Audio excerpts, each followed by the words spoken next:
ನೋಡಿ ಸುತ್ತ ಈ ಥರ ಪಾಟ್ ಇಕ್ಕಿದ್ದಾರೆ, ಅಂದರೆ ಖಾಲಿ ಪಾಟ್ಗಳಿದೆ, ಏನೋ ಹಾಕೋಕ್ಕೇನೋ ಇಟ್ಟಿದ್ದಾರೆ ನೋಡಿ. ಖಾಲಿ ಪಾಟ್ ಏನೂ ಇಲ್ಲ, ಅದರಲ್ಲೆಲ್ಲ ಪೂರ್ತಿ ತುಳಸಿ ಇದೆ. ಈ ದೇವಸ್ಥಾನ ಹೆಂಗಿದೆ ಅಂತಂದರೆ, ದೇವಸ್ಥಾನ ಮಧ್ಯದಲ್ಲಿದೆ, ಸುತ್ತನೂ ಬಿರೇ ನೀರೇ ಇರೋದು.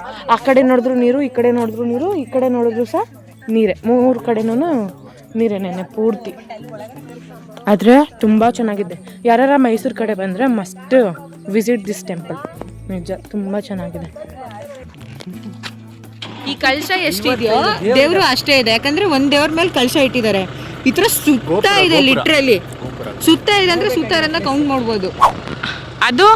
ಅದು ಮೇಯ್ನು, ಅದು ಮೇಯ್ನು. ಇದು ಮೇಯ್ನು. ಇದು ಮುಂದೆಗಡೆ ಫ್ರಂಟ್ ವಿವಿಗೆ ಇಟ್ಟಿರೋದು, ಇಲ್ಲಿ ಎಂಟ್ರೆನ್ಸ್ ಇಲ್ಲಿ ಮುಂದೆ ಇಟ್ಟಿರೋದ್ರಲ್ಲಿ ಅದು ಬಂದು ಅಲ್ಲಿ ಸಮಥಿಂಗ್ ಲೈಕ್ ಚರಿತ್ರೆ ಹೇಳಿರೋದು, ಹಳೇದು ಹೆಂಗಿತ್ತು. ಅದೇ ಇವ್ರ ದೇವಸ್ಥಾನ ಹೆಂಗ್ ತಗೊಂಡ್ರು, ಮತ್ತೆ ಇವ್ರು ಹೆಂಗ್ ಕಟ್ಟಿದ್ರು, ಯಾರು ಕಟ್ಟಿದ್ರು ಅಂತ ಅಂದ್ಬಿಟ್ಟು ಅದ್ರ ಬಗ್ಗೆ ಒಳಗಡೆ ಫಸ್ಟ್ ನಾವ್ ಎಂಟ್ರಿ ಕೊಟ್ಟಿದ ತಕ್ಷಣ ಒಳಗಡೆ ಅದ್ರ ಬಗ್ಗೆನೇ ಇರೋದು. ಫುಲ್ ಸುತ್ತ ನೀರೇ ಇರೋದು, ಇಷ್ಟು ಬಿರೇ ನೀರೇ ಕಾಣೋದು. ಮಧ್ಯದಲ್ಲಿ ಇದು ದೇವಸ್ಥಾನ ಕಟ್ಟಿರೋದು.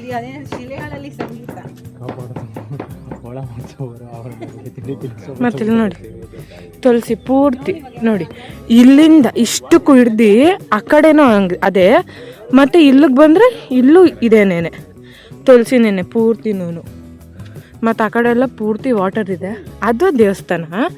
ಆದರೆ ಇಲ್ಲೆಲ್ಲ ಪೂರ್ತಿ ಬೇರೆ ತುಳಸಿ ಮಾತ್ರ ಇರೋದಿಲ್ಲಿ, ಬೇರೆ ಇನ್ನೇನು ಅವ್ರು ಹಾಕಿಲ್ಲ. ಆಮೇಲೆ ಈ ಥರ ಇದು ಕಾಣುತ್ತೆ ಅಲ್ಲಿ ನೋಡಿ, ಕೋತಿ. ಇದು ವೈಟ್ ಪೇಂಟ್, ಇದ್ರ ಮೇಲೆ ನಡೆದ್ರೆ ತಣ್ಣಗೆ ಇಲ್ಲೇ ಅಬ್ಸರ್ವ್ ಮಾಡಿದ್ರೆ ಗೊತ್ತಾಗುತ್ತೆ ನಿಮಗೆ. ಇವನ್ ಈ ಕಲ್ಯಾಣಿಗೂ ಈ ನೀರಿಗೆ ಹೋಗಕ್ಕೂ ಜಾಗ ಇದೆ, ಬಟ್ ಅದನ್ನ ಕ್ಲೋಸ್ ಮಾಡಿದಾರೆ. ಇಲ್ಲೊಂದಿದೆ, ಮತ್ತೆ ಇವನ್ ಅಲ್ಲಿಂದನೂ ಒಂದಿದೆ, ಇಲ್ಲಿದೆ ನೋಡಿ, ಅಲ್ಲೊಂದು, ಇಲ್ಲಿ ಸ್ಟೆಪ್ಸ್ ಇದೆ, ಇದು ಕ್ಲೋಸ್ ಮಾಡಿದ್ದಾರೆ. ಹಂಪಿಯಲ್ಲಿ ಇರೋ ಥರನೇ ಸ್ಟೋನ್ ಚಾರಿಯೇಟ್ ಸೇಮ್ ಕಾಪಿ ಮಾಡಿದ್ದಾರೆ. ಅದನ್ನ ಹತ್ರದಿಂದ ತಗೊಂಡು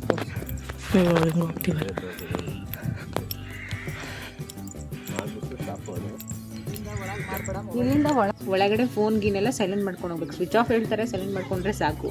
ನಮ್ಮ ಜೊತೆ ಒಬ್ಬ ಬಂದಿದ್ದ ಮಹಾಪ್ರಭು ಫೋನ್ ಸೈಲೆಂಟ್ ಮಾಡಿದಾರ ಬಂದಿದ್ದಕ್ಕೆ ಅಲ್ಲಿ ಫೋನ್ ರಿಂಗ್ ಆಗ್ಬಿಡ್ತು. ಆಮೇಲೆ ಆಗೋಯ್ತು ಅದು ಪೂಜೆ ಮಾಡೋ ಟೈಮಲ್ಲಿ. ಆಮೇಲೆ ಇನ್ನೊಂದು ಫಸ್ಟ್ ಎಂಟ್ರೆನ್ಸ್ ಎಲ್ಲ ಈ ದೇವಸ್ಥಾನ ಫಸ್ಟ್ ಹೆಂಗಿತ್ತು, ಇದನ್ನ ಯಾರು ತಗೊಂಡ್ರು, ಯಾರು ಕಟ್ಸಿದ್ದು, ಹೆಂಗ್ ಕಟ್ಸಿದ್ರು, ಇದು ಫಸ್ಟ್ ಆಫ್ ಆಲ್ ಅದೇನೋ ನಮ್ಗೆ ದೇವಸ್ಥಾನದ ಒಳಗಡೆನೂ ನೀರಿತ್ತು. ಹಂಗ್ ನೋಡಕ್ ಹೋದ್ರೆ ಇವಾಗೆಲ್ಲ ಮಣ್ಣಾಕಿ ಕಲ್ಯಾಕಿ ಮುಚ್ಚಿದಾರೆ ಅನ್ಸುತ್ತೆ.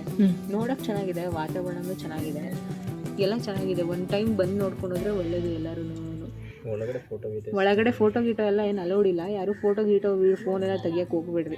ಲಿಟ್ರಲಿ ಫೋನ್ ಕೂಡ ಆನ್ ಮಾಡಿಬಿಡ್ರಿ ಹೇಳ್ಬೇಕಂದ್ರೆ. ಅಷ್ಟು ಚೆನ್ನಾಗಿರ್ತೈತೆ ತಣ್ಣಕ್ಕೆ. ದೇವ್ರುಗಳು ನೋಡೋಕೆ ತುಂಬ ಚೆನ್ನಾಗಿದೆ. ದೇವ್ರುಗಳನ್ನ ಅಬ್ಸರ್ವ್ ಮಾಡಬೇಕು. ಐ ಥಿಂಕ್ ಒಳಗಡೆ ಪೂಜೆ ಮಾಡಕ್ಕೆ ಒಬ್ರು ಪೂಜಾರರು, ಮತ್ತು ಆಚೆ ಕಡೆ ಇರೋ ದೇವ್ರುಗಳಿಗೆಲ್ಲ ದಿನ ಪೂಜೆ ಮಾಡ್ತಾರಲ್ವಾ, ಅವರೇ ಒಬ್ರು ಬೇರೆಯವ್ರು ಅನ್ಸುತ್ತೆ. ಯಾಕಂದ್ರೆ ಇವಾಗ ಅವ್ರು ಮಾಡ್ತಿದ್ರು ಅಲ್ಲಿ ದೇವಸ್ಥಾನಕ್ಕೆ. ಯಾವ ದೇವ್ರು ಇರೋದು ಇಲ್ಲಿ? ವೇಣುಗೋಪಾಲ ಸ್ವಾಮಿ. ಇದು ಒಂದ್ ಸ್ವಲ್ಪ ಪ್ರೈವೇಟ್ ದೇವಸ್ಥಾನ ಅಲ್ವಾ, ಅದಕ್ಕೆ ಜಾಸ್ತಿ ಫೇಮಸ್ ಆಗಿಲ್ಲ ನಮ್ಮ ಪ್ರಕಾರ. ಯಾಕಂದ್ರೆ ಒಳಗಡೆ ಫೋಟೋ ಅಲೋ ಇಲ್ವಲ್ಲ, ಅದಕ್ಕೆ ಇದಿಲ್ಲ. ಇಲ್ಲಿರೋ ಆಚೆ ಇರೋ ವಾತಾವರಣ ನೋಡ್ಕೊಂಡು ಏನೋ ಮೇ ಬಿ ಶೋ ಇದ್ ಮಾಡ್ಕೊಂಡು ಚೆನ್ನಾಗಿ ಜಾಸ್ತಿ ಬಂದಿದ್ರೆ ಇದು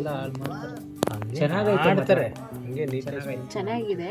ನೀಟ್ನೆಸ್ ಮೇಂಟೈನ್ ಮಾಡಕ್ಕೆ ಸ್ಟಾಫ್ಸ್ ಇದೆ ಅನ್ಸುತ್ತೆ ಇಲ್ಲಿ, ಅದಕ್ಕೆ ಇಷ್ಟು ಕ್ಲೀನ್ ಆಗಿದೆ. ಚೆನ್ನಾಗಿ ಮಾಡಿದ್ದಾರೆ, ಭಾರಿ ಕ್ಲೀನ್ ಆಗಿದೆ. ಬಟ್ ಜಾಸ್ತಿ ಬಿಸಿಲಾದ್ಮೇಲೆ ನೋಡೋಕ್ಕಾಗಲ್ಲ.